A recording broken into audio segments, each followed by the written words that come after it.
บ่มีเพราะว่าเครือนี่เป็นสิ่งหนึ่งที่ให้การสุ่มสื่นเครือนี่เหตุให้ผ้าให้เกิดมีชีวิตเนาะเหตุให้มีชีวิตคือเครือก็คือพระเยซูเจ้านั้นเป็นน้ำแห่งชีวิตหล่อเลี้ยงชีวิตของเฮาให้เจริญเติบโตอยู่ในองค์พระผู้เป็นเจ้าและนี่เพิ่นบอกว่าจังได๋จริงทุกจริงในเฮาที่บ่เกิดผลพระเจ้าขอให้ทรงลิเสียเพื่อให้มันเกิดผลหมายถึงคริสเตียนเฮาเชื่อพระเจ้าเข้าพระเยซูเจ้าแต่ว่าเชื่อแต่ปากจิตใจบ่เชื่อบ่ยอมรับว่าเชื่อแต่บ่เฮ็ดตามพระคำของพระเจ้าบ่เฮ็ดตามพระเจ้าเฮ็ดแต่ว่าเฮ็ดตามใจตัวเองบ่ได้เฮ็ดตามพระเจ้า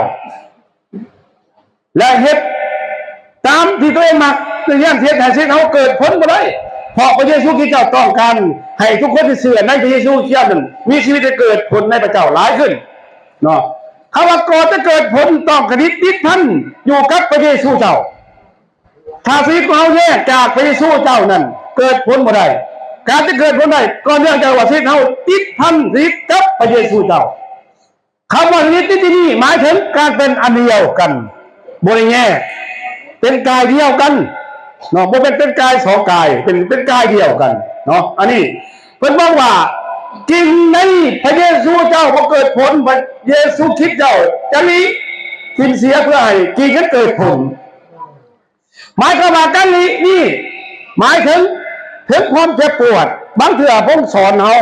บางเทื่อเฮาดื้อเฮาฝืนคำสั่งของพระเจ้า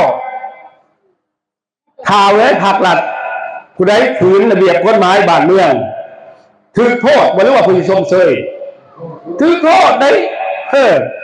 บ่พังกฎหมายบ้านเมืองบ่พังอำนาจการปกครองบ่พังผักหลัดบอกซอยนำเฮ็ดในทางตัวเองเฮ็ดทางมันผิดน่ะก็ถือโทษตะวะ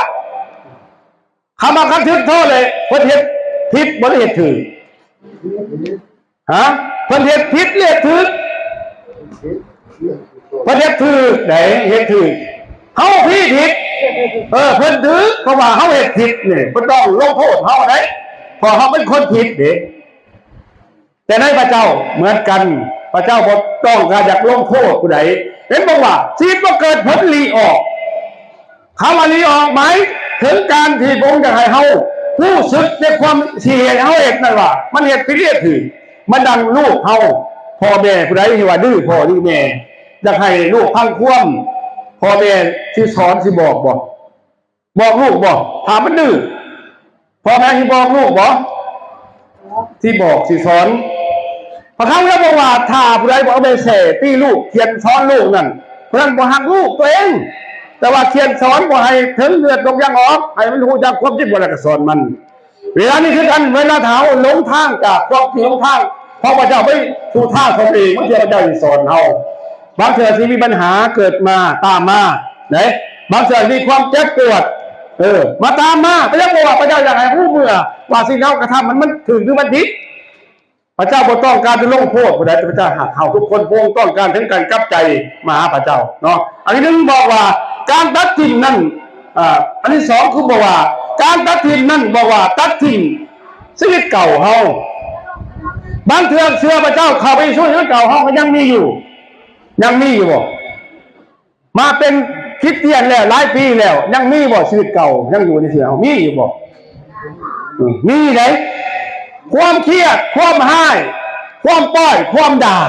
ความอิจฉาเบียดเบียนคนอื่นนั่นแหละชีวิตเก่ายังมีอยู่เนาะมันยังมีอยู่ความเครียดความห้ายมันก็ยังมีอยู่ฉะนั้นพระองค์ต้องการจะให้เกิดผลในพระเยซูเจ้านั้นและนี่บอกว่าแต่พระองค์ทรงบอกว่ากิ่งทุกกิ่งที่เกิดผลโค้งตอนเพื่อให้เกิดผลหลายเกิดผลกระตอนเช่นบอกคำว่าขั้นตอนนี่หมายความว่าหมายถึงความเจ็บปวดเนาะดังขน้อยเห็นแต่ข้าวน้อยเห็นพอเป็นเคยตอนหมูนอกขน้อยขอใส่คำนี้ออกจากนอกคำของพระเจ้าไปได้แค่ตอนเพราะจุดประสงค์ของผู้เลี้ยงชัดนั่นจะให้หมูตุ้ยพี่อย่ามีอันนั้นหลายขึ้นเนาะคำว่าตอนนี้คือบอกว่าเอาสิ่งพอดีออกไปเหมือนดังพระเยซูตอนขน้อยตอนพวกเขาหมายความว่าเอาสิ่งพอดีออกไปสิ่งที่ใช้การบ่ได้คือความปล่อยความด่าความเครียดความห้ายหรือกิเลสตัณหาที่เขายังมีชีวิตเขาเอาออกไปเอาออกทิ้งไปเพราะมันใส่การบ่ได้ต่อพระเจ้า เพราะว่าถ้ามีสิ่งนี้เหตุให้ชีวิตเขาเจริญเติบโตในพระเจ้าบ่ได้พอมันสกัดกั้นทั้งความเติบโตในด้านภายวิญญาณในความเสื่อของเราเนาะขอบคุณพระเจ้าเข้ามานี่คือว่าอยู่นี่เพิ่นบอกว่ากิงวิทย์บ่เกิดผลวงทรง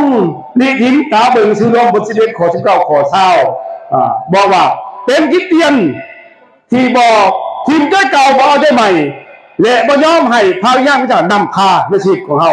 เนาะอันนี้คือว่าเมื่อเขาเชื่อพระเจ้าเข้าไปช่วยเจ้าแล้วคือการยอมให้พระวิญญาณพระเจ้าจะเป็นผู้กระทำในชีวิตของเขายอมให้พระวิญญาณจะเป็นผู้นำพาในทุกเรื่องทุกสถานการณ์และทุกปัญหาที่เกิดขึ้นมายอมให้พระเยซูจะเป็นผู้นำพาในชีวิตของเขาคือยอมต้อนรับเอาพระเยซูเจ้าเนาะชีวิตเขาจะได้เติบโตและเกิดผลในพระเจ้าหลายขึ้นเนาะอันนี้ท่านการตอนนี่บอกว่ากิ่งทุกกิ่งที่เกิดผลพวงสมปองไปเกิดผลดีหลายขึ้นเนาะหนังสือเฮบเรที่2ข้อ11บอกว่าคณะที่มีการที่สอนนั้นบ่มีนาสื่นใจเนาะก็มีแต่ความถูกกู้ใจต่อมาจะมีความซื่อสัตย์ดีแก่ผู้ที่มีความอดทนต่อการเทียมสอนเนาะบอกว่าเวลาเขามีความเจ็บปวดเนี่ยถามว่ายินดีบอกเวลามีความเจ็บไข้พยาธิหรือมีปัญหามาถึงเขานี่ที่ซื่อสัตย์ดีได้บอกเนาะบ่ได้เขาก็ต้องแสดงเรื่องความเศร้าโศกเรื่องความเจ็บปวดคนเจ็บคนปวดนี่นาเขาก็ยิ่งแย่แจ่มใสเป็นวะถามข่าวสบายดีก็สบายดีอยู่ยงอยู่แต่ว่ามันไม่ยิ้มเลยเห็นบอกข่าวว่าเอายินดีก็ยิ่งแย่แต่ว่าเห็นบอกแต่ว่ามันยังพอแสดงถึงความเจ็บปวดของเขาแต่พงต้องการให้ชีวิตเขาเป็นที่เติบโตได้พระเจ้าดูดิเนาะเวลามีความเจ็บปวดเขาบ่สื่นใจได้เนาะแต่ถ้าอดทนอยู่ในพระเจ้าอธิษฐานกับพระเจ้าเพราะว่าเวลาเขามีความเจ็บปวดเวลามีปัญหาเขามักอธิษฐานอยู่เรื่อยเนาะเวลาเขามีความอยู่ที่สบายเขาบ่อยากจะอธิษฐานพระเจ้ายกตัวอย่างสิ่งของกระดอยมันเป็นอย่างนั้นถ้าอยู่ที่ไม่แห้งนี่บ่อยากอธิษฐานพระเจ้าเลยบ่อยากนอนพระเจ้านอนเลยเนาะหรือว่าอธิษฐานไปหอบคือกลางมองเครื่องทำรับไปแล้วเนาะบัดเมื่อมามันตื่นโอ้ยคือว่าไอ้ทานนะวันหนึ่งนี่ตั้งใหม่อีกแค่ว่าตั้งใหม่เมื่อนั้น3เทื่อจังไอ้ทานสุดขน้อยเว้าขน้อยเองเด้แต่ผู้อื่นก็คือสิบ่เป็นคือขน้อยดอกเนาะแต่ว่าขอพระเจ้าช่วยเฮาเนาะมีปัญหาเลยไอ้ทานนี่ยาแก้พระเจ้าได้กินยาแก้เจ้าฮู้เรื่อยๆเนาะอันนั้นก็จะบอกกับพระเจ้าถ้าเวลามีปัญหามื้อนึงนี่บ่ต่ำกว่า10 กว่าครั้งในการทานพระเจ้าได้10 กว่าเถื่อที่20 เถื่อเนาะแต่ถ้าบ่มีปัญหาเนี่ยมื้อนึงก็บ่ได้แต่ไก่ทานกินข้าวเนาะ2 ชามคาบแล้วทานนอนเท่านั้นก็บ่มีเนาะแต่อันนี้พระเจ้าต้องการเนาะให้เฮาทุกคนบอกว่าให้พยายามทรงนำพาทุกเรื่องอันที่2บอกว่าไดพวกเฮาได้ตอนแล้วด้วยพระคำของพระเจ้าโคโลสัยบท3ข้อ8บอกว่าจงกำจัดสิ่งเหล่านั้นออกทิมเสียเช่นความเครียดให้เนาะความอิจฉาเบียดเบียนและความเบียดเบียนและในสิ่งที่ชั่วให้ทุกอย่างว่าให้เฮากำจัดคำว่ากำจัดนี่บอกว่าคือเดี๋ยวนี้เนาะกำจัดคือเดี๋ยวนี้กำจัดสิ่งบ่ดีออกจากชีวิตของเฮานั่นความชั่วซ่าละมุกความเครียดให้ความอิจฉาเบียดเบียนกำจัดออกไปหรือชีวิตเก่าเฮากำจัดออกไปคือชีวิตอยู่ในความบาปนั่นคือกำจัดมันออกไปคำว่ากำจัดนี่คือว่าบ่ปณีประนอมต่อความผิดบาปที่เฮามีอยู่ต้องจัดการมันเลยเนาะคำว่ากำจัดนั่นคือคอยเอาออกเล็กน้อยแต่กำจัดที่คือเดี๋ยวนี้เอาออกทิ้งไปคือความผิดบาปคือชีวิตเก่าของเฮาว่ามันอยู่สู่เฮาเนาะขอบคุณพระเจ้าและประการที่3อย่าเจ้าเว้นการสนิทอยู่ในพระเยซูเจ้าอยู่นี่บอกว่าอย่างไรจงคำนิดอยู่ในเฮาและเฮาคณิตอยู่ในพวกเจ้าจริงจะเกิดผลเองเมื่อไรนอกจากคณิตต้องเพื่อนไหนพวกเจ้าจะเกิดผลเองเมื่อใดนอกจากพระเจ้าจะเข้านิดอยู่ในเฮานั้นคำว่าในเฮานั้นแม่นคือได้ไผพระเยซูกำลังเว้าเนาะประมาณขน้อยคำว่าในเฮานี่คือบอกว่าเฮาคณิตอยู่ในพระเยซูคริสต์เจ้าชีวิตของเราจะเจริญเกิดผลหลายขึ้นเนาะ1 ข้อ 6 ข้อ 17เกิดสมกล่าวนั้นอันที่2บอกว่า กับผู้ที่ติดพันกับพระเจ้าพระวิญญาณบริสุทธิ์จะนำผ้าผู้นั้นแต่จะมีมาขอพระวิญญาณเกิดขึ้นในชีวิตเขาถามเบอร์ในคาราเตียบทเศร้าบท5ข้อ32และข้อ3บอกว่ากันไหนอันที่ 1ความหักอันที่ 2ความไม่ดีอันที่ 3อันที่สุขอันที่ 4ความอดทนทนนานอันที่ 5ความเมตตาปราณีอันที่ 6ความดีอันที่ 7ความสัตย์ซื่ออันที่ 8ความสุภาพอ่อนหวานอันที่ 9การพูดจักการบังคับตนมาของพยาน9มาจะเกิดขึ้นในช่วงเฮาถ้าว่าเฮาน้อมให้พยานเป็นผู้นำพาถ้าเฮาได้ตัดสิทธิ์ของเฮาคือชีวิตเก่าออกไปความผิดความบาปออกไปกิเลสตัณหาออกไปอย่าช่วงเฮานั้นพยานจะเป็นผู้นำพาช่วงเฮาเนาะเขาจะติดพันกับพระเจ้าและมาของพยานจะเกิดมาในช่วงเฮา9มาจะเกิดขึ้นในช่วงเฮานั้นถ้าว่ามีความหักแต่บ่รู้จักการบังคับตนถามว่าใช่การใดบ่ได้หักอยู่แต่บ่รู้จักการบังคับตัวเองเนาะบ่ได้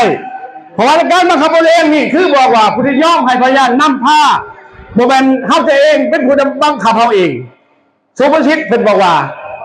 เวลาที่ล้มให้นั่งก่อนเพิ่นว่าและสิบ่ล้มเพิ่นว่าถามว่าเวลาล้มนั่นสินั่งทันบ่ทันสิบ่ทันเวลาจะเว้าให้คิดก่อนให้คิดก่อนเว้าบ่แม่นเว้าก่อนคิดเพิ่นว่าได้อันนี้ระวังได้เป็นคำเตือนได้บางทีเขาจะเว้าหยังก็เว้าลบปากเว้าไปเลยลักษณะนี้เว้าซะไปเลยลักษณะนี้นะบางเทื่อเขาเว้ามันผิดเขาเอาขึ้นบ่ได้ในความผิดที่เขาเว้าให้เขาระวังในความปากของเว้าของเขาเป็นคนเขียมคมสวมเขียมคมในทุกอย่างในการปากเขาว่าคือบอกว่าเขาต้องเป็นคนที่อ่อนน้อมถ่อมตัวนั่นคือเป็นคนที่เกิดใหม่ในพระเจ้าคือมาเพราะว่าจะเกิดมาทุกเฮาเนาะอันนี้ขอบคุณพระเจ้าและพระข้าพเจ้าบอกว่าไหนถ้าว่าเฮาคณิตติดพันกับพระเจ้านั้นถอยคำของเจ้าจะฝังอยู่ในชีวิตของเฮาสำคัญคำว่าถอยคำเจ้าฝังอยู่ในชีวิตของเฮานั้นเขาจะเกิดผลดีและผลจะเกิดตั้งที่พระเจ้าถ้าว่าถอยคำของเจ้าบอกฝังอยู่ในชีวิตของเฮานั้นเขาจะเกิดผลดีบ่ได้การจะเกิดผลดีได้ก็ด้วยว่าถอยคำของเจ้าฝังอยู่ในชีวิตของเฮามันจะเกิดผลดีหลายขึ้นจะเติบโตหลายขึ้นในองค์พระผู้เป็นเจ้าเนาะอันนี้คือพระข้าพเจ้าบอกถึงการสนิทติดพันกับพระเจ้าคือบอกว่าให้เฮาตัดสิ่งที่ไม่ดีออกไปจากโลกเฮาแล้วเฮาตัดคือกิเลสตัณหาออกไปหรือชีวิตเก่าออกไปแล้วเฮาคณิตติดพันกับพระองค์คือเป็นอันเดียวกันกับพระเดชพระเจ้าชีวิตบ่แยกง่ายชีวิตเป็นนิ่งเดียวกันกับพระเดชพระเจ้าขอบคุณพระเจ้าเนาะและต่อไปอยากจะเล่าถึงประการที่ 2อยากจะเล่าถึงการทูลขอเนาะขอให้พี่น้องได้เปิดประคำนำกันในสือ2 พาติบท 11ในข้อ 14เนาะขอเชิญพี่น้องอ่านเนาะเพื่อให้เห็นก่อนเชิญเนาะเอามาปีที่2บท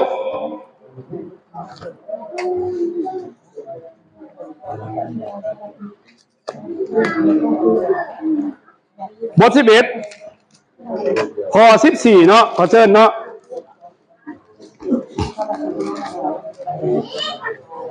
ขอเชิญพระบัญญัติ2 บท 11ข้อ 14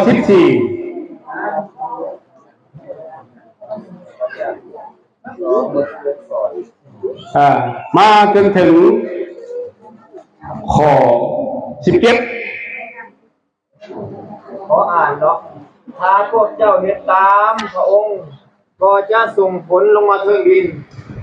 ขออ่านหน่อยทีเดียวเนาะอยู่ในพระบัญญัติบทที่11ข้อที่14ขอหน่อยขออ่านถ้าพวกเจ้าเฮ็ดตามพระองค์ก็จะส่งผลลงมาถึงดินแดนของพวกเจ้าคือตามฤดูกาลในฤดูใบไม้หล่นและฤดูใบไม้ปงเพื่อว่าพวกเจ้าจะมีข้าวมีเหล้าองุ่นและมีน้ำมันมะกอกเทศข้อไหนข้อ 17ข้อ 17เนาะทั้งหญ้าสำหรับฝูงสัตว์ด้วยพวกเจ้าจะมีอาหารกินตามความต้องการ อย่าให้ผู้ใดในพวกเจ้าถือนำให้หันหนีไปขาบฝ่ายและหักไส้บรรดาพระอื่นถ้าพวกเจ้าขืนเหตุพระเจ้ายาเวก็จะโกรธให้พวกเจ้าพระองค์จะปิดผ้าสวรรค์บ่ให้ฝนตกและดินแดนของพวกเจ้าก็จะแข็งกระด้างจนพืชเกิดขึ้นบ่ได้แล้วในบ่ดล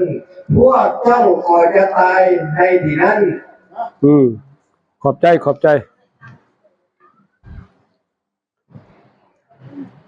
นี่ใครก็เข้าในปาที่สองประการที่หนึ่งนั่นก็แล้วไปแล้วอันหนึ่งคือการติดการตอนและการสนิทติดตอนสนิทเนาะประการที่สองอยากจะเล่าถึงการทูลขอจากพระเจ้าเนาะทีนี้เราเห็นว่าทุกอย่างมันเป็นพระเจ้าได้ทรงสร้างทุกสิ่งพืชพันธุ์อาหารทุกอย่างพระเจ้าเป็นผู้ทรงสร้างพระเจ้าให้มีฤดูกาลฤดูแล้งฤดูฝนฤดูหนาวฤดูร้อนฤดูทุกอย่างมันเป็นพระเจ้าจะทรงสร้างขึ้นมาและพืชพันธุ์อาหารทุกอย่างกับเป็นพระเจ้าจะทรงสร้างขึ้นมาพระเจ้าที่เขาได้นำประการนี้ก็คือว่าพระเจ้าผู้ทรงนิยสร้างทุกสิ่งโมเมนต์พระเจ้าที่ถือสร้างเนาะและสิ่งนี้เขาเห็นมาประคับพระเจ้าบอกว่าและท้าเบิ่งในข้อ13ถ้าว่าเขาเสื้อฟังพระเจ้าในคำสั่งของพระเจ้า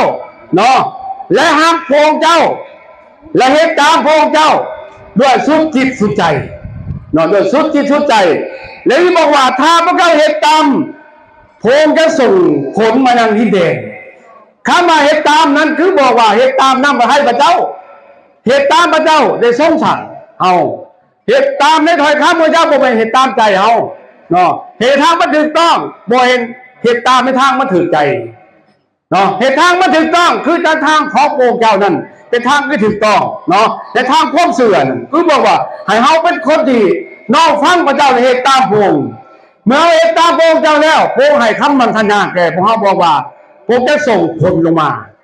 เห็นบอกจะส่งผลลงมาให้ถูกต้องตามฤดูกาลถ้าเราต้องการบ่พรหาใหญ่คือผลใหญ่ที่มาจากจะส่งให้เฮาต้องการอยู่บ่ต้องการอยู่บ่ต้องการโอ้วันนี้ดังเนาะหลายคนต้องการเนาะเฮ็ดได้ใช่หน้าหรือเฮ็ดว่าในพงไปที่นี่ทุกคนต้องการอยากให้มีผลโตมาเพื่อเฮ็ดให้ดินที่แข็งกระด้างจะเฮ็ดให้มีความสุ่มสื่นเฮ็ดให้ดินที่แข็งเฮ็ดให้ดินอ่อนลงไปเฮ็ดให้มีความสุ่มสื่นเมื่อเราพังและปลูกดินลงไปมันจะเกิดดอกออกมาแต่ไม่ความสุ่มสื่นขึ้นมาเหมือนดังชีวิตของเราเมื่อเวลาเขาเชื่อพระเจ้าเข้าไปสู่เจ้าพระองค์ต้องการให้ชีวิตเรามีความสุ่มสื่นที่ดีความสุ่มสื่นนั้นคือบอกว่าพระวิญญาณเขาอยากจะอยู่ในเฮาจะมีความสุ่มสื่นให้เราเกิดผลในพระเจ้าให้เราเป็นเนื้อโปรของพระเจ้าเนาะหาเบอร์หนึ่งกุยโทภาษาจะขอซิดบอกว่าเขาเป็นไหหน้าของพระเจ้าพระองค์ต้องการจะให้พืชของเจ้าอยู่ในไหหน้าของพระเยซูเจ้านั้นเนาะในหน้าของพระองค์จะให้มีเนื้อโปรในผู้ที่เกิดมาเกิดดอกออกผลดีก็คือเป็นประคับของเจ้าคือเป็นประพรของพระเจ้าอยากให้ฮาซิเขาได้เกิดผลในพระเจ้าหลายขึ้นเนาะอย่างนี้นั่นและก็มีผู้ใดที่ว่าเหตุหน้าที่บ่อยากได้รับผลบ่อยากได้รับมามีบ่เหตุหน้าจะบ่อยากได้มาเข้าแบบนั้นนะก็คือจะบ่มีผู้ใดเนาะบ่มีผู้ใดอยากได้มาผลนั่นแหละเนาะฉะนั้นถ้าเอาเชื่อพังพระเจ้านี่พระองค์บอกว่าพระองค์จะส่งผลลงมาเพราะว่าผลมันก็อยู่ด้านหน้าของพระเจ้ามีสิทธิ์สั่งให้ผลไปบนนั้นมีสิทธิ์สั่งกักผลไว้เห็นบ่อยู่นี่มีสิทธิ์ไหนพระเจ้าสั่งให้ไปโต๊ะเคนน่ะมันก็ไปผลน่ะเพราะว่ามันพังพระเจ้าอยู่ฉะนั้นเรามีความมั่นใจแล้วก็เฮ็ดซื่อต้องไม่ประคับเจ้าเชื่อในพระองค์เจ้าแล้วก็มั่นใจกับพระองค์และอยากให้พระเจ้าทรงนำในทุกสถานการณ์แล้วนี่เพิ่นบอกว่าถ้าพวกเจ้าฟังเขาจะส่งผลลงมาถึงดินแดนของพวกเจ้าดินแดนของพวกเจ้าก็คือพวกเขาทุกคนแหละจะดูเคยก็แล้วแต่ผมจะส่งให้ไปในทั่วทิศโลกเนาะพระเจ้าหักทุกคนพระเจ้าส่งผลไปทุกบ่อทุกทีเนาะตามที่ต้องการน้ำทุนขอจากองค์และนี่คือว่าได้ถูกต้องตามฤดูกาลในฤดูใบไม้หล่นหรือในฤดูใบไม้ปงเพื่อพวกเขาจะมีเข่าและมีเราองุ่นเราองุ่นหมายถึงความเจริญรุ่งเรืองอยู่นี่หมายถึงความเจริญรุ่งเรืองในชีวิตของคนนั้นเนาะ เพราะว่าในประเทศตะวันตกกลางเขาใช้เหล้าองุ่นเนาะองุ่นที่เขาเฮ็ดด้วยหมากไม้เขาจะกินที่นั่นเพื่อให้มีความอบอุ่นเพราะว่าเนี่ยมันหนาวถ้ากินนั้นเข้าไปไม่เห็นมีความอบอุ่นในร่างกายเนาะแต่องุ่นนี่ที่พระคำก็เล่าว่านี่หมายถึงความเจริญหุ่งเรืองในสู่เฮาจะเริ่มขึ้นเนาะถ้าเอาเฮ็ดตามอยู่นี้เนาะจะมีเข่าจะเล่าเฮ็ดหน้าพวกเล่าเข่าท่าสุดท้ายมาแล้วหน้าบ่มีเข่าใส่ให้เราอยากได้บ่ประจันบ่อยากได้เนาะอยากได้เขาจะเล่าเป็นหมอพลอยพลินโดยเป็นว่าพลอยพลินนี่เสียงดังกว่าหมู่ได้หมดนี่เนาะมาแน่กว่าเพราะว่าไผไกลๆเด้อเฮ็ดหน้าในแบบมีเข่าได้สุดท้ายมาคือมาคนของเขาเนาะเฮาเชื่อพระเจ้าเข้าไปอยู่คือเจ้าคือกันเฮาเชื่อพระเจ้านี่เฮาก็ต้องการอยากให้พระเจ้าฮู้เฮาอยากฮู้จักพระเจ้าแต่พระเจ้าก็ต้องฮู้จักกับเฮาสำคัญถ้าว่าเฮาฮู้จักพระเจ้าแต่พระเจ้าบ่ฮู้จักเฮามันเป็นเรื่องไดแต่เราเฮ็ดหนังเฮ็ดด้วยการนำของพระเจ้าพระเจ้าฮู้จักเฮาเนาะทุกอย่างขอบคุณพระเจ้าเห็นบอกว่าเฮาได้เกิดมาเฮาได้ทำมาผลคือบอกว่ามีข้าวกับเหล้ามีเหล้าหงและก็มีน้ำมันมะกอกเทศนะสำหรับภูมิทรัพย์นี่พระบอกว่าจะให้มีหญ้าเกิดขึ้นมาและจะพ้องต้องการจะให้มีหญ้าเกิดในแก่ภูมิทรัพย์กินด้วยเนาะแต่ว่าถ้ามีฝนตกออกมาเราเห็นว่าแน่ปลูกทุกอย่างมันก็มีความสื่นๆเนาะมันจะเจริญงอกงามขึ้นมามีหญ้าปงมีพืชอาหารเกิดขึ้นมาด้วยผลของพระเจ้าเนาะท่านเขาก็ต้องการคือพรคือผลหาใหญ่ที่มาจากพระเจ้าตกลงมาสู่ในพิภพโลกนั้นเนาะแต่เขาให้ความมั่นใจในองค์พระผู้เป็นเจ้าและนี่เป็นบอกว่าไหนอย่าให้ผู้ใดในพวกเจ้านั้นในพวกเจ้าถูกนำไปหันนี้โดยไปข่าวไหวและหับใช้บรรดาพระอื่นคือบอกว่าพระเป็นพระเจ้าของเราคือพระเจ้ายาเวเนาะพระเจ้าที่เขานำมาสักการเป็นพระเจ้าองค์เทียงแท้พระเจ้าองค์นี้พระเจ้าบ่มีบาปพระเจ้าองค์นี้เป็นพระเจ้าองค์อมตะตายบ่เป็นเจ้าองค์นี้เนาะเป็นผู้ที่นิมิตสร้างทุกสิ่งมาในโลกนี้แม้แต่ตัวขน้อยตัวพวกเขาพระเจ้าของสร้างขึ้นมาเมื่อพระเจ้าสร้างขึ้นมาพระเจ้าก็หักทุกคนพระเจ้าบ่ได้เกลียดสร้างผู้ใดขอเขาได้หักพระเจ้าเพราะนั้นเนาะอยู่นี่เป็นว่าถ้าเขาว่าไปบัวบัดพระอื่นเงินคำนี่จะเป็นพระอื่นไหนพาเขาใช้เงินของเขาบ่ถูกต้องเนาะให้เงินใช้เขาแต่เขาบ่ใช้เงินมันเป็นพระอื่นไหนให้แล้วปวดตัวขึ้นมาเห็นบ่มันเป็นพระอื่นใดเนาะแต่ถ้าเขาเหตุตามใจเขาตัวเองบางครั้งมันจะเป็นพระอื่นใดแต่ว่าเหตุตามนับให้พระเจ้าก็คือว่าคือเขาได้นำพระเจ้าอย่าถูกต้องเนาะบอกว่าในข้อที่เป็นบทท้าพวกเจ้าคืนเหตุพงพระเจ้าจะโกรธให้พวกเจ้าพงจะกักไว้พงตกและที่ได้พวกเจ้าจะแข่งกันได้ถามมาพระเจ้ากักได้บ่ผลได้บ่ได้บัดนี้พระเจ้าบอกว่าพระเจ้าจะเทผลลงมาจากสวรรค์ลงมาให้พระเจ้าเทผลมาได้บ่ได้จะยังจะเทได้เพราะเป็นพระเจ้า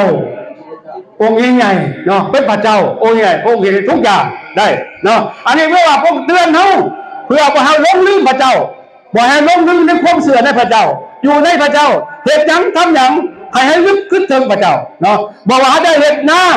หรือปลูกพันธุ์ได้ปลูกใบเขาต้องไอฐานต้องอ่อนวอน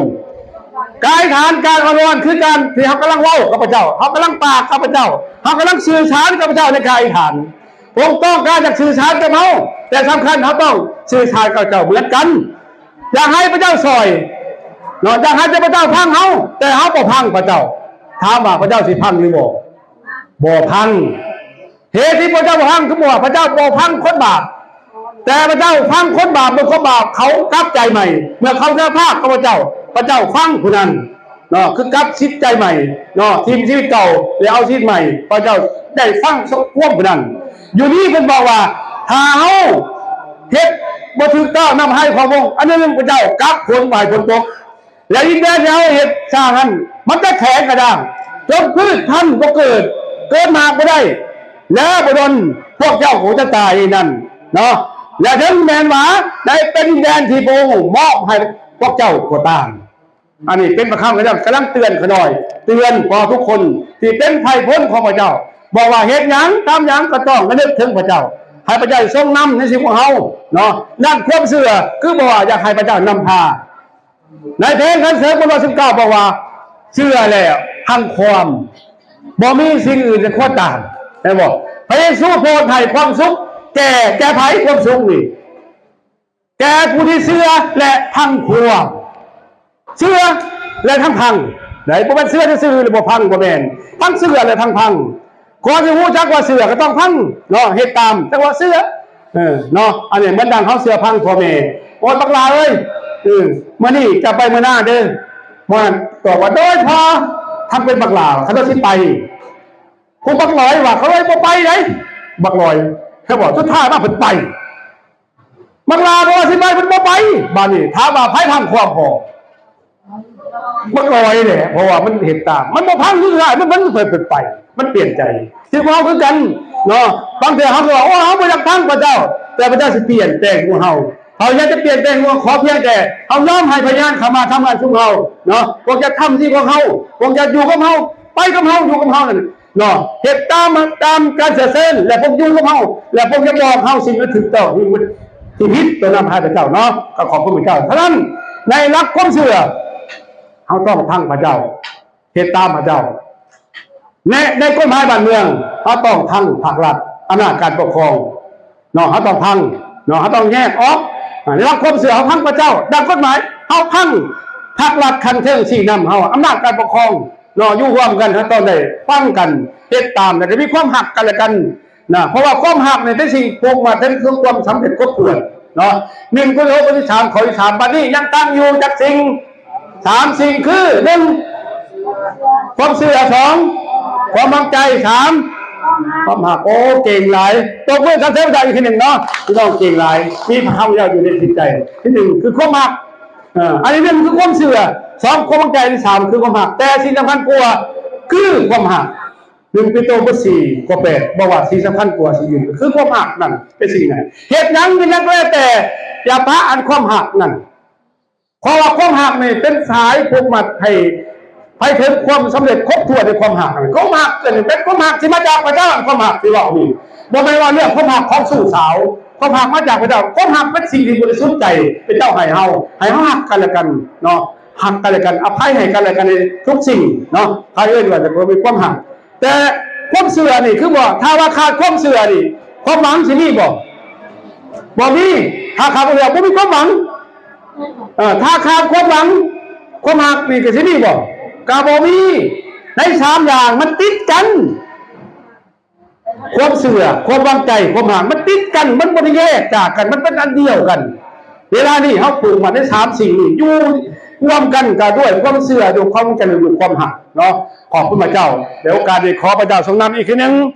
สำหรับพี่น้องจะลงสู่การผลิตในทรงปีนี้ขอพระเจ้าทรงนำหน้าพาทางพี่น้องในขณะนี้เนาะให้พระเจ้าทรงนำอวยพรสู้กำลังใจ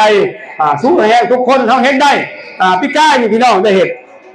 หน้าสมัคคีหรือหน้ารวมของหน่วยเหมือนกันได้เห็นบอกได้บางคนบอกโอ้ที่ได้บ่ไม่เคยเห็นที่ได้บ่มันแล้วเห็นพ่อแล้ว